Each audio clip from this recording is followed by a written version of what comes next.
Before we begin, a quick note for our listeners. Midnight Confessions is a space where we share real stories submitted by members of the Cozy Midnight Collective. These stories are often raw, emotional, and deeply personal, and may include sensitive content such as trauma, abuse, mental health struggles, or other potentially triggering topics. We read these stories with care and respect, and we ask that you do the same. If you choose to share your own experience, know that you can do so anonymously, and we will always treat your words with the compassion that they deserve. Please take care of yourself as you listen. If this episode isn't for you today, we completely understand. Your well-being comes first. Hello, spooky friends. I'm Lauren. And I'm Morgan. And this is Cozy Midnight Collective. Midnight Confessions. Ooh. We did it. This is actually so exciting because, the last one we did was your confession, which is really good. But this one we got a few anonymous submissions, so it's kind of nice because it actually worked. Yeah. We have 3 for you today. Yeah, and they're good ones. They're really good. Really good ones. They're long, so buckle in. I hope you're sitting down in your car, getting ready for a nice long drive, and we're just gonna be right there with you, sitting. Hey, we're in the seat next to you. Yeah. I'm in your ears. Yeah. We're a brain worm. Yeah. A parasite. No, not a parasite. Okay, I take it back. Yeah. I feel like parasites are icky and you want to get rid of them. And with us, good point. You want to keep us. Yeah. So. Okay. But we're going to start, we figured, so again, we're going to do 3 Midnight Confessions. Lauren. Yeah, so we're going to go ahead and have her read one, and then I will read the long one, and then she will pick up on her long one. Yeah.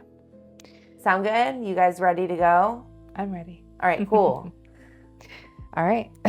So, first one, this was submitted anonymously, and I'm just going to start it. Yep, so, we're going to read. You're going to see us reading straight off the page. All right. So, I will give you a story now and more to come later. This happened in the early 90s when I was in high school. My family had moved to Atchison, Kansas, and bought a house. I worked at the local college in the college cafeteria and went to class. My youngest sister was in kindergarten. It was about 10:30 at night and I was doing homework. Everyone else was in bed asleep. My sister burst through the door terrified. She was crying and screaming. She said someone lifted her bed up and dropped it. My parents came upstairs to take care of her. Her bed was as it should be. No one else heard anything. Oh my God. No one was in the house that should not have been in there. Oh, that's so creepy. My parents' bedroom was right below that bedroom. They said many times they would hear the toy cars being dumped out and being played with. They would come upstairs and get after whoever was out of bed playing. Everyone was asleep and no cars would be out. It's it automatically makes me think the ghost is a kid. Yeah. Automatically. Yeah. So my mom said she would be reading bedtime stories to my 2 younger sisters. She heard a noise and looked out the bedroom window. She said she saw my reflection in the window and said, "I am almost done," and she would be down in a minute. She said she finished the story and came downstairs and asked my dad where I was. He told her I had not come home from work yet, and then I walked in the front door. Okay, what the fuck? Oh my God, that's so creepy. That's a mimic. Yeah. Those are ominous. Those are those are really bad. Those are the ones where, have you seen those videos of people who they're in their living room and then they'll hear somebody calling their name from the other room and it's their wife or themselves or themselves. And it's you're not supposed to talk to it. If you acknowledge it, that's bad. You're not supposed to do that. So it's obviously, how was she supposed to know that that person wasn't home? But have you guys ever had encounters with a mimic? if you have, I would like to do a full-blown, like, mimic episode. Yeah. Those things terrify the fuck out of me. Okay, so let's deep dive into that one day. Yeah. Put a pin in that one, because, that's... Yeah. And isn't that also ties into, like, the whole, like, Appalachian mountain things, too. Like, and that's something I've always been very curious about. Yeah, like the whole, what you're not supposed to say, this walker. And, oh gosh, there's, like, so many things I want to dive into. But, like, I, for sure, after reading that, want to hear more about mimics. Yeah, it's... creepy. Very creepy. Like, just for, I don't even know what else to say other than it's creepy, terrifying, whatever. But it's also really interesting. So it's like, I want to go someday and, like, but, like, follow the rules, you know? Like, I'm not fucking around. So, yeah. Oh, and then there's a little bit more. Oh, so, okay. Last bit. So my mom had also seen a man standing in the kitchen looking out the window in the back door.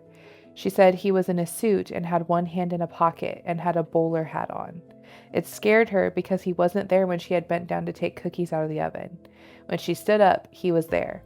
She slammed the cookie sheet onto the stove and yelled at him. Oh my God. She said, "If you want our help, tell us what you need help with and stop scaring us." He disappeared, and the strange thing was he stopped. She said she never saw him again.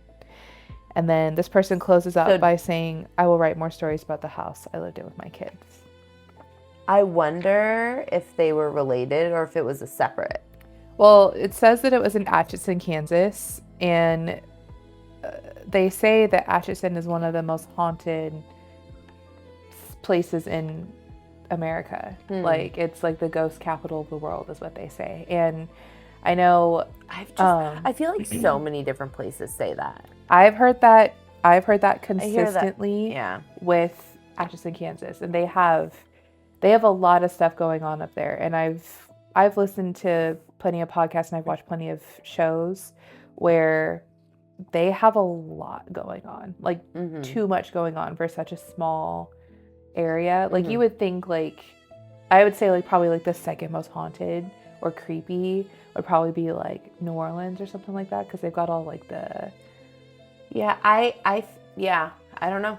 So it's just something that's like kind of interesting to me. And so interesting because, like, all of my family and I, like, we're all from Kansas. Yeah, my husband's family is from funny enough, Atchison. So really, they're all from there. So they said that it's constant. There's always something going on. I want to know, was the man a different form of the mimic? So interesting. I mean, give us your stories. It could have been both. Give us your mimic story. What? It could have been both. Both what? Both a mimic and just a creepy guy in the house. Like, there's so much going on. I'm telling you, there's so much going on. He wasn't a physical, okay, enough. I'm ruining this. No, it's fine. Like, you have, like, the questions in your head. Like, I understand, like, where I you're don't going. know if a mimic can be. Well, no, I'm not saying that they're both, like, the same thing. Oh. I'm thinking, like, there could be a mimic and the guy. Absolutely. That's what I'm wondering. Yeah. Like, it must have been multiple. Yeah. Like, the house had multiple visitors. Yeah, no, it's Atchison for you. All right. So my story's pretty long. And there's going to be some stuff that I will attach to the end of this confession that's related to the story. It's a couple of 3 photos, I believe. So 2 of them are going to be maps, and one of them is going to be the last known picture of the victim of this story. Since we are talking about serial killers this month, and the book of the month is Letters to the Purple Satin Killer, I wanted to somehow tie in with the theme. And we have one really good story. To my knowledge, the perp was not a serial killer, but who the fuck knows? Anything's possible, especially with piece of shit human beings. As we're also learning with all the Epstein shit coming out. So people, don't be shocked by what you hear in life. That's all I'm going to say about that, because we could just literally go on forever about that shit. But so I'll read this. It is a heavy story, trigger warning about schmurder and grape. So if you don't want to hear that, or if details like dismemberment is too heavy for you, then just skip probably 10 minutes. Fast forward, and then we'll have another spooky story for you. They're both spooky. This one's like more hauntingly real. What I'm about to share is an anonymous story, one that is still unfolding. The person who trusted me with it is closely connected to the family of the perpetrator, and everything you're about to hear comes from a very small town in Alaska, where nothing truly stays hidden for long. What weighs most heavily on them is a lingering question: whether anyone in the family ever spoke to the police about the perpetrator's increasingly unsettling behavior. The darkness didn't appear overnight. It had a history, and they're left wondering if there were moments when something could have been said or done before it reached this point. Recently, there was an update that brought a strange mix of dread and relief. The perpetrator was scheduled to go to trial, a prospect the entire community feared. The trial would mean reopening wounds, but it also promised answers, details that have never fully reached the public. Then on February 5th of this year, 2026, everything shifted. Kirby Calderwood, the toe fungus that he is, entered into a guilty plea. The trial set for July will no longer happen, and what remains now is sentencing. In a town as small as Homer, Alaska, a case like this doesn't fade quietly into the background. It lingers. It's talked about. It changes people. The sentencing will likely be public, and if you feel drawn to follow what happens next, then just leave us a comment. I can work with my source, who still lives there, to share that information and when it becomes available. And like most things in a small town, I'm sure the rest will find its way into the public eye. And here goes our story. Yeah. What I've written comes from a mix of official statements, news reports, personal experience, and the things our community shared with each other during this time. The disappearance and murder of Anisha Duffy Murnane. It's October 2019. Homer, Alaska's population is about 5,551. A small town that feels even smaller as winter approaches. We don't lock our car doors. Most people leave their cars running when they run into a store. Kids run wild and free like it's the 90s. We had a sense of security and ease. After all, we had never had an actual kidnapping or a serious crime like this in our town. That was until Anisha Murnane, better known as Duffy, disappeared. Because the town is so small, most people either knew her or knew of her, those who would never forget her now. Duffy's disappearance left a reminder with a haunting echo in Homer for years to come. Duffy was a positive force in Homer and around the world. She shared her faith and love with everyone. She was kind and quiet. She traveled while working, teaching children and in churches. Duffy had bipolar disorder, so she was staying in a supportive mental health apartment facility at Main Tree Apartments after returning from her travels. She was being treated while working toward independence again, and she was very close to leaving the program, but she never got the chance. One fateful day would change not only her life, but the entire community of Homer.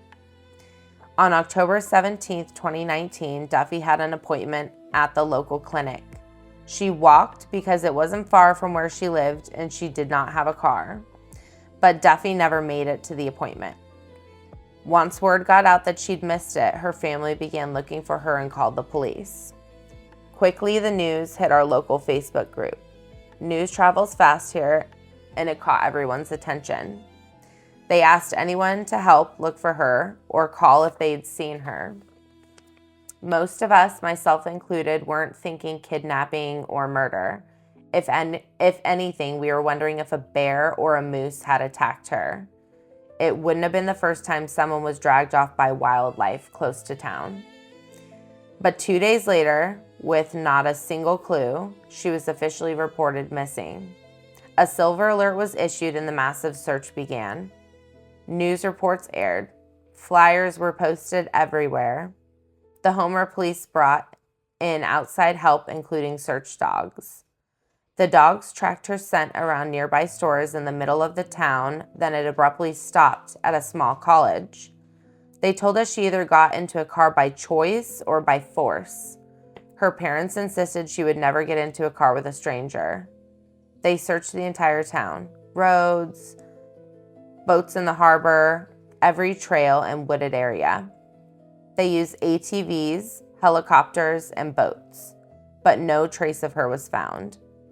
There's only one road in and out of Homer, or you leave by sea.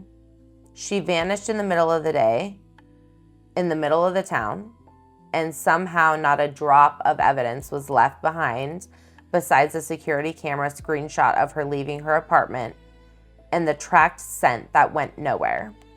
So I'm gonna interject here, and this is exactly what we're gonna see in those photos. It's gonna be the picture of Duffy leaving her apartment, and it's gonna be 2 photos of the track that was the dog tracks from the scent. At this point, most of us feared the worst. Had one of us taken her? Tips came in, but they always led nowhere. Duffy lingered in our hearts with everyone, ribbons, posters, and memorial bench. The town gathered from time to time at the park near where she went missing, holding signs, doing anything to keep her face and name out there. It helped to know we were keeping her memory alive, but it was also a lot to process. Our safe town was no longer safe. Our protective bubble had burst. We took every safety precaution we could. Women's self-defense courses were offered for free of charge by the police department in the following years. The town stayed on high alert. In June 2021, Duffy's family made the heartbreaking decision to get her affairs in order and have a death certificate issued, classified as homicide. It wasn't until May 30th of 2022, the day after Mother's Day, that it was announced someone had been arrested and was being extradited from Utah for her murder. Police said an anonymous tip had come in April 2022. The man had apparently moved back to Utah after the murder. His name? Kirby Calderwood. It didn't seem familiar at first, but then the picture of him gave me chills down my spine. I had been in the presence of a killer. I had interacted with him, small, brief interactions, but still, a lot of people had. Many had known him and his family for years, but strangely, this man didn't even really know Duffy. Kirby used to work at a mental health program as a service provider where Duffy lived.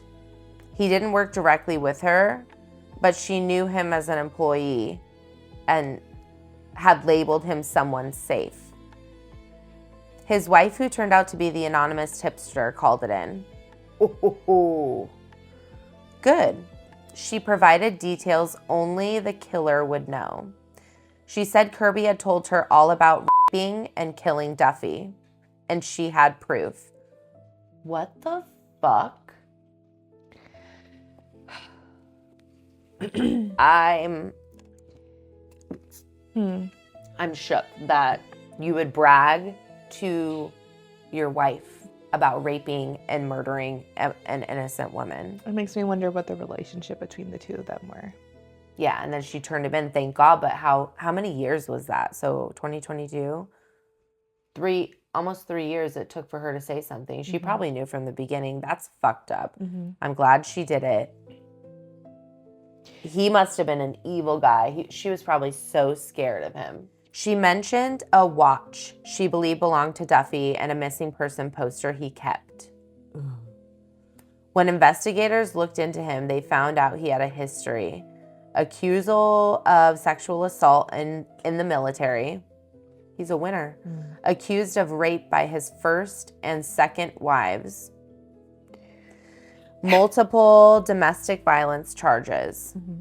He allegedly admitted to an ex-wife that he fantasized about torturing and killing someone. He had an extreme porn addiction and had enjoyed killing animals since childhood. So he's a full-blown, he's like antisocial personality. Psychopathy. He's, His ex-wife said he admitted he might be a sociopath because he did not feel remorse. His wife told police that on October 21st, 2019, she returned to Homer from a trip out of the country and found her new bath towels ruined by bleach with a strong bleach smell in both bathrooms. Why don't people just okay, I'm glad he didn't burn it and throw it away, but why would you try to bleach the towel and put it back and not just burn it and buy new ones so your wife doesn't question why her brand new bath towels are bleached and ruined? Mm-hmm. Thank God he's an idiot. She also found a bag in their garage containing random items. Shower clips, a dog collar, a costume corset she used in theater with what appeared to be dried blood, and 4 knitting needles with, again, looked like dried blood. What? Go ahead. She found this where? In the garage. Yeah. What did he have over her that when you were knowing sorry to interject just real quick. No, but it's great. Keep going. If Banter. I were to come home and see that my husband, who, like I said in the last video, he's a gentle giant, right? One, I'm very, I know when something's different in the house, right? But, something like that, what did he have over her that she wasn't immediately what have you been doing? Where's... He probably beat her up because he has a history of assault and domestic violence and... I know. And I'm not... She's probably... but it immediately comes into my mind too. I would have admitted... And then we have to same thing we said with the housemaid, we are not in that situation. Mm-hmm. We have no idea how desperate she is. Yeah. And I've been in domestic violence relationships, and you get so worn down mm-hmm. and just exhausted that you kind of accept mm-hmm. that okay, this is what I have to deal with, mm-hmm. instead of changing your thought process and getting yourself out. It takes a while, also depending on how long you're with somebody, how long that they've had to brainwash you into mm-hmm. their way of wanting to be in a relationship. It's fucked. And but yeah, initially I'm immediately just red flags mm-hmm. everywhere. And blood, I don't even know, especially if he was already abusive, if I would have even asked him, I would have just called the cops. Mm-hmm. I gotta run to the store, mm-hmm. call the cops on my cell phone. Something is up. And this dude has a history, has mm-hmm. a record. Talk to his ex-wives, they'll tell you. Yeah. Yeah, it's on his record. You can just look him on up and you'll see what kind of guy he is. Mm-hmm. You can tell immediately. Oh, and I'm getting the hell out of Homer. Because... I'm sorry, no, but it's just I'm leaving. I know, but it's Homer. It's mm-hmm. Home. Mm-hmm. I'm getting the hell out of home. Homer. Well, I was sitting here thinking, like, getting the hell out of Dodge. And I was like, but it's Homer. But, No, like, but it is not, Homer. yeah. But, like, I I would get have, it. yeah, Yeah. I would have literally been like, yeah, I think it was my husband. And if you need me, you can call me from freaking, I'll be in Florida. Yeah. Like, as far I'll be literally away. Yeah. on the other side of the country. I know. Yeah. Okay, I'll finish. Mm-hmm. All right. Here we go, guys. All right. When she asked Kirby about it, he became angry. Mm-hmm. Police in Utah then executed a search warrant. In his dresser drawer, they found Duffy's watch and the missing person flyer. When they pulled him over, they found weapons, to my understanding, that he wasn't allowed to have due to prior domestic violence convictions in Alaska. Among those were dried, bloody knives. It wasn't provided whether the blood was from Duffy or someone else. There is supposedly more evidence, but if so, it hasn't been publicly released yet. Mm-hmm. With Kirby in custody and back in Alaska, we learn the horrifying truth of what happened to Duffy. Okay. On October 17, 2019, Kirby called out of work. He had decided it was the day he was going to kill someone. He had prepared for months, building a torture chamber in the crawl space of a cabin owned by his wife's parents. Since she was out of town and her parents only stayed there occasionally, it was secluded and unoccupied. No immediate neighbors. He drove around that day deciding who his victim would be. By chance, Duffy was walking to her appointment. He saw her and took his opportunity. He invited her for a ride. She got in, because we have to remember, like, he worked at the facility where she was being treated, so she got in thinking it was safe since he worked at the mental health program. She didn't feel concerned when he passed the clinic and asked if he could stop somewhere for a phone charger first. He brought her to the cabin, forced her into the crawl space violently. From the tipster's statements, it's very possible he broke some of her bones. Once she was in the crawl space, he restrained and raped her. He then took her phone, drove to Beluga Lake, minutes away from the kidnapping, and threw it in the water. He returned and continued torturing multiple times before dismembering and disfiguring her body. He placed the remains in plastic bags and fishing totes and brought them to a dumpster where, according to statements, he could look at it while he was at work. It's unclear how long she remained there, but eventually the dumpster was emptied and taken to the Homer dump. Police later said they had investigated him previously but found nothing to substantiate earlier tips. Eventually, he moved back to Utah, where he continued to have domestic issues with his wife, leading her to finally tell her story. As of today, Duffy is so close to justice.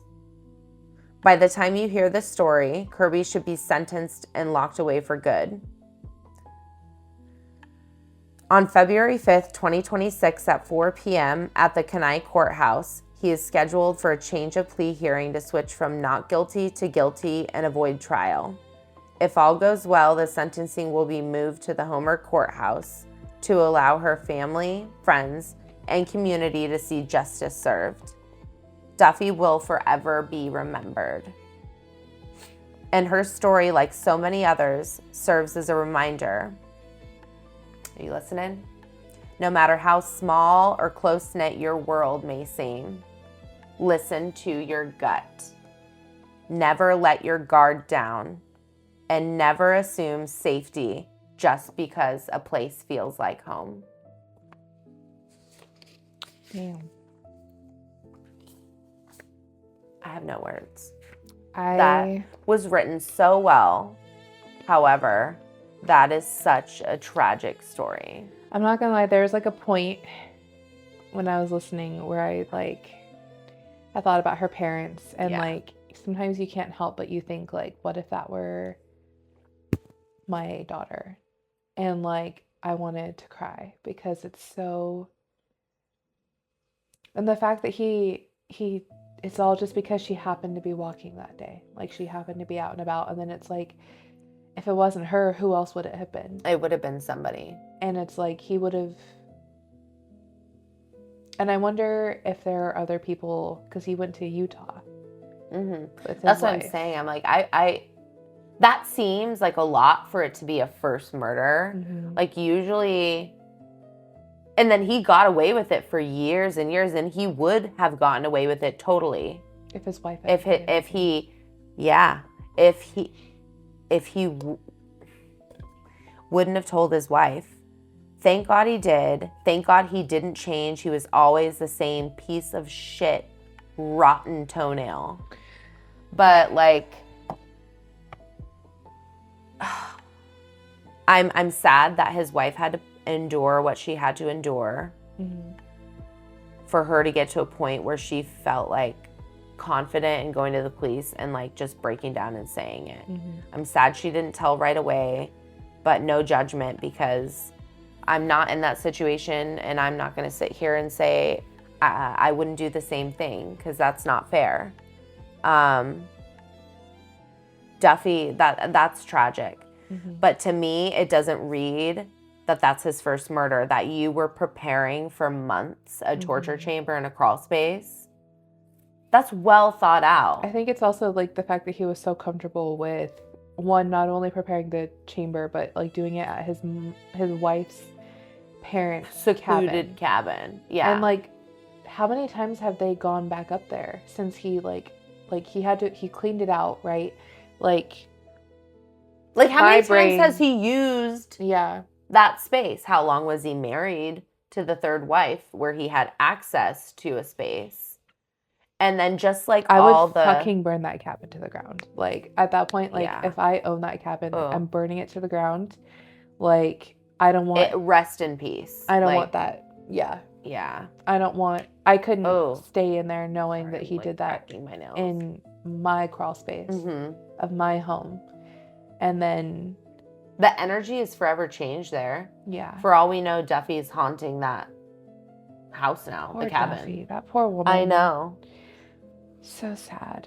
Somebody that you think that you can trust because they know you, and they know you on a level that's more intimate than most because of the fact that it's like a mental health facility where you've been a patient for so long. How the hell did this guy get a job in a mental health facility? Like, what was he doing, like, as his job? Like, I mean, I'm sure we can Google it. like, what the fuck? Like, I'm What just a so... piece of shit. Well, you know what, Duffy, we love you. Yeah, rest in peace. Rest in peace. And Duffy's family, I hope that bastard gets tortured in jail or in prison. I really do. And he's going to literally burn for all of eternity when he goes. For real. Oh, fuck that guy. Yeah. Well, should we?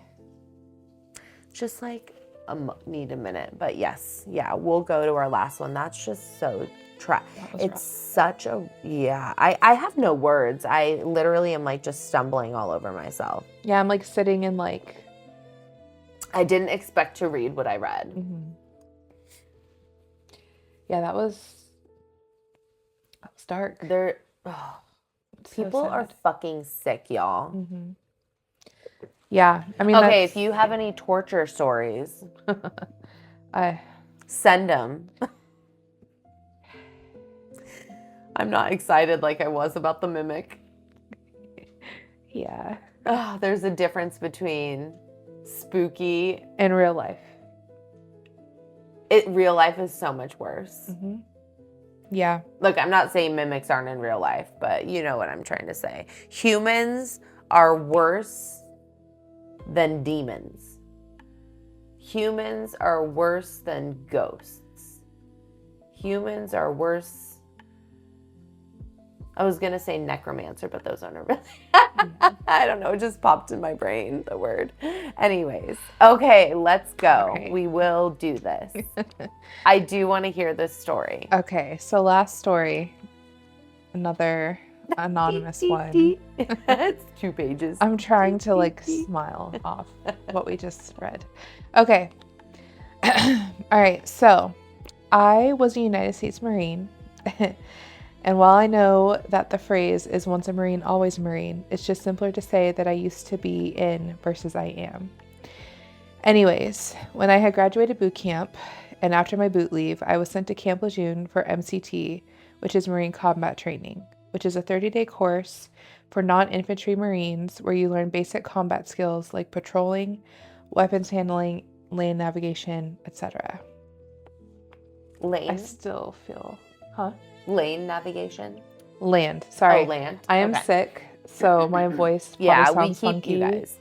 It's been a month where it's like, it just is like constant sickness. Circling us all, and then it comes back, and then it leaves us and goes to them, and it comes back to us, and we spend a lot of time together, obviously. Yeah. All right. So while you technically have the title of Marine, you are basically a baby. You are still in training until you hit the fleet. So your meals are scheduled, you're watched like a hawk, and you still feel like a kid. So when we went out to the field, you were set up in these barracks in the middle of nowhere. There are no cars, no people, no stores, just you and your fellow Marines going through it together. The instructors were several ranks above us, and they loved to fuck around with us, poking fun, talking shit, whatever.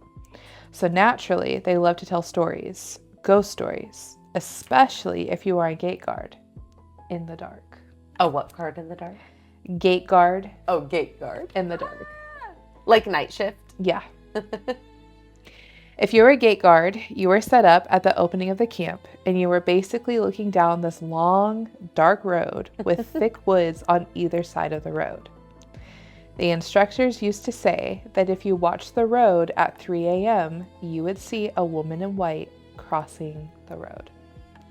So like from one side of the woods to the other. Like, why did the woman in the white dress cross the road? Yeah. to get to the other side. So I just am like, literally in my head, I'm picturing like, like a ghost. So obviously every one of us would roll our eyes and say like, yeah, right. But eventually when you were on gate guard at 3 a.m., you would watch the road, and sometimes you would swear you saw someone cross the road, but you prayed that it was just a late hour and your mind playing tricks on you. Anyways, there was this one night where my friend and I were starving. There were vending machines set up, but they were 200 yards away from the barracks and off limits to us as we were, again, still students versus fleet Marines. But like I said, we were starving and we wanted a snack. The vending machines had good shit too, like Pop-Tarts and Oreos, chips, Dr. Pepper. After 3 weeks of nothing but Camelback water and it being the middle of July in the South, the craving was real. So we decided to risk it at 3 a.m. So we had to make this stealthy. We weren't supposed to be roaming around unless you were on gate guard or on watch. And there was an instructor patrolling around in the camp or around the camp in a truck, making sure everyone was where they were supposed to be. There were orange street lamps stationed around the barracks, but the area where the vending machines were blissfully dark, aside from the heavenly glow of the machines. I love this. So we would sprint from one dark area to the next dark area, keeping near the woods where it was dark and there were no lights. Naturally, while we were running through the woods, the story of the woman in white was at the front of my mind, and I could swear I felt eyes on me while we ran. But the promise of Dr. Pepper overpowered my fear as we made it to the vending machines. We got a Dr. Pepper each and some chips and cookies to share. As we got the loot, we could hear the engine of the truck coming, so we booked it back to the woods to hide while they drove off. The guy stopped at the vending machines to grab food, and we were stuck in the trees having to wait while he took what seemed like forever to pick out his fucking food. The feeling of being watched increased, and I don't know if it was the fear of being caught or my overactive imagination, but I felt the hairs on the back of my neck stand up, and I could feel something behind me. Oh my gosh, she's there. The truck drove off, and my friend and I started sprinting back to the barracks. And when I turned my head to look over my shoulder, I swear on my life, I saw a flash of white. That Dr. Pepper tasted so fucking good, though. That was such a good story. I love it. Oh my God. Ah! That was so good. Oh my God, I would be so creeped out though. Can you imagine? But like at the end of the day, it's like, it's so quick. Yeah. So you're almost like in your brain, you're almost okay because you're like, it was so fast. Yeah. Like where you're like questioning whether or not it happened versus like you're home, your house is haunted, everybody's sleeping, you shower, you come out and all the drawers and the kitchen cabinets are like open. Yeah, see me, I just ignore it and go back to bed. Yeah, I'd be like, yeah, put them back. No, I'd literally, like the mom from the first story. Yeah. She was brave to yell at a ghost. Brave. I know. I couldn't do it. I would have dropped the cookies, gathered my kids, and left. Yeah. That's what I was gonna say. It depends on like are my kids involved. Yeah. Because if my kids are involved, I will fucking yell at you. Well, I will yell at you while I'm like, yeah. Let's go. No, the bravery though to just, what do you want? Like, tell me what you want or leave. Like, or goodbye. Oh, anyways, man. we need your midnight confessions, you guys. So please send them to us. We would love to read them on air. Again, you are welcome to stay anonymous, or if you want us to give you a shout out and a blast, we'll do that too. Yeah. So, but yeah. No, this was good. This was really good. I love that we kind of had a mix of like funny and sad and scary, but like seriously, this was perfect. Yeah, that one was definitely like a good. The last one was a good. What am I trying to say? Like a palate cleanser. Yeah, palate cleanser for sure. Yeah. So yeah, definitely send in your confessions. We have the Google Forms linked in all of our bios, and yeah, we would love to hear from you. Anything you want to say, we're here for you. Yay! So, yeah, it's going well. We are learning a couple new tech devices again, so you're going to be getting technically, so we're keeping them in order. Like Midnight Confessions still takes up an episode, right? So this is technically episode 4, and then episode 5. However, it's part 3 for Letters to the Purple Satin Killer will be coming out hopefully over the weekend. New tech came and we're relearning a lot. As you can tell, we have 2 cameras going. So we got our own camera stand, got a new computer. And although I've always owned an iPhone, I've never had a Mac. And so anyways, little bit of a learning curve again going on. We're getting there.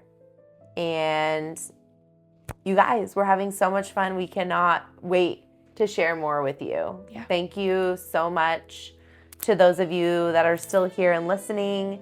Make sure you follow us on Instagram and TikTok. Follow us on YouTube, Patreon. And we have a few things that we're going to have coming up that we'll release later, but just stay tuned. And until next time, remember, some stories are meant to haunt you. Bye. Toodles.